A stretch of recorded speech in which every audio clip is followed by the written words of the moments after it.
Hello friends, welcome to my channel. Today we will discuss about the P2P and O2C accounting entries in an Oracle Cloud application. So first we need to discuss the P2P cycle. So the procure to pay cycle is nothing. It starts with the requisition creation. The requester who needs the goods and or services raise the request or acquisition in the system. And after approval of the requisition, the purchasing department will review and approve that requisition. After approval of requisition, purchase order will be created by the purchasing department who has already been defined as a buyer or procurement agent in Fusion application. After approving purchase order, we will receive the goods and we stage all the goods at the staging area, and we will deliver those goods to the respective sub-inventory or inventory organization. After this activity, we will create an invoice in payables, or you can say invoice we will raise, and then we make the payment to that invoice already created in the payables module. And the last step would be the transfer and post GL trade accounting will take place in the system. And now in the Fusion application, we have two options of trade accounting, draft and post GL.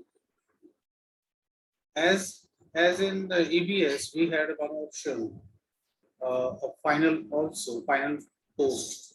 So only the final, not the final post. For final we had.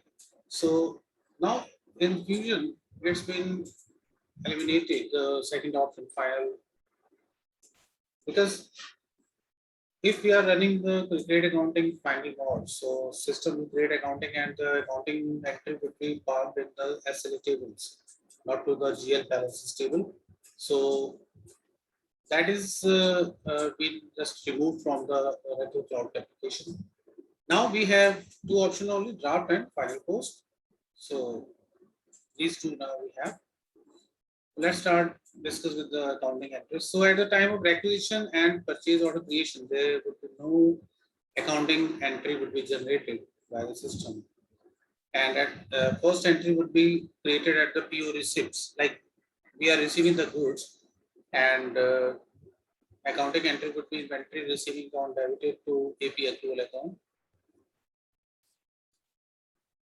So inventory receiving, that means we are receiving the goods, and AP accrual is a clearing account in the system we need to define, where we are just parking the amount of that particular goods or services for the knocking off purpose. So next entry would be delivery. We are delivering the goods to the sub inventory. So accounting entry would be material value or inventory valuation account.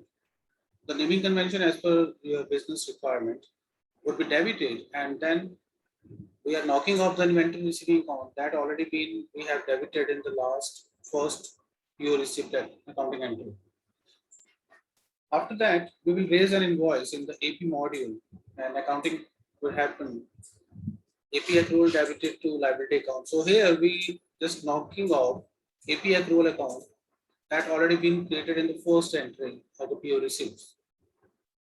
So here we are creating debiting this amount in the third entry. First we have already been created, right? So after creating the AP invoice, we will make the payment of that particular invoice to the supplier. So liability account or control account for the liability would be debited, and cash or bank or cash clearing or bank clearing account will be credited. So clearing is nothing, cash clearing is nothing. This will be comes to the picture when we are using the cash management, and for the clearing or the reconciliation, we need to create one more clearing account for the cash clearing, right? So these four accounting entry would be takes place in the P2P cycle, and here I have just added on P2P for entries a part of including this prepayment entries. So for the invoice prepayment account would be debited and liability account would be credited. And then we will make the payment because we are making an advance to the supplier.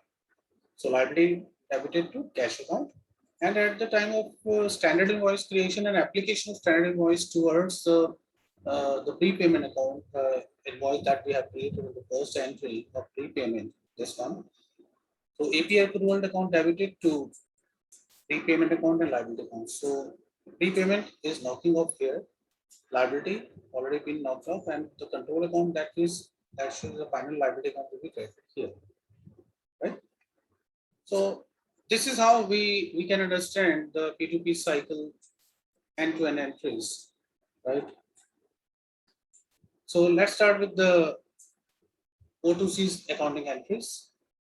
So O2C order to cash cycle will start with the entering the sales order, and the second step will be booking the order.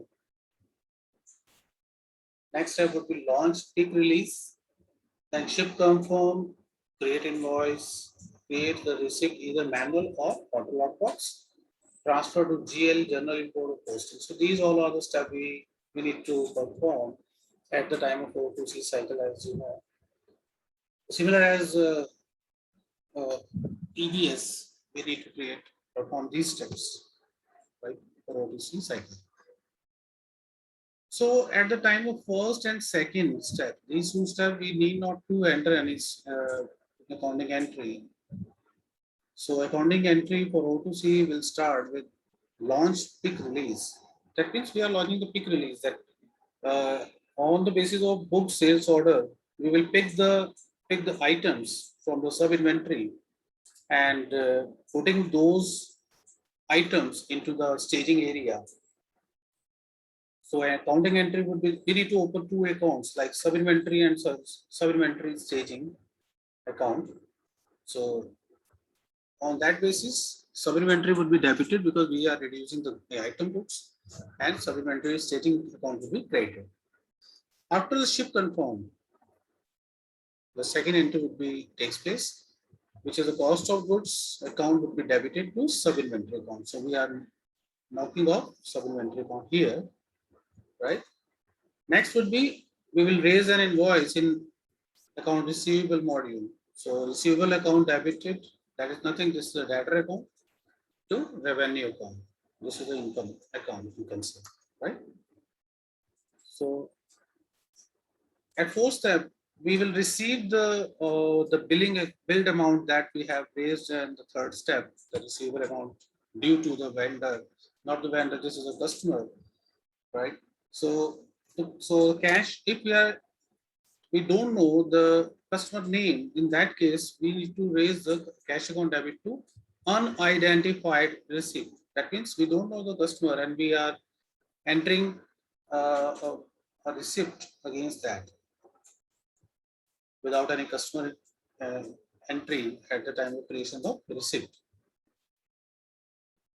Unidentified to unapplied, if when we are entering or applying that receipt to using that customer, so unidentified debited to unapplied account, and finally unapplied would be debited to receivable account. So these all are the club of or bundle of all the cases, unapplied, unidentified, and then receivable would be credited. So this is how we knocked off the receivable account here, and we understand how to enter the O2C cycle into the system. So I hope this video would help you to understand the O2C and P2P cycle accounting entries. If you need more detail about all the accounting entry, so you can just mention in the comment and we can discuss, and I will prepare one more video for you. Thanks for watching, friends. Take care. Bye-bye.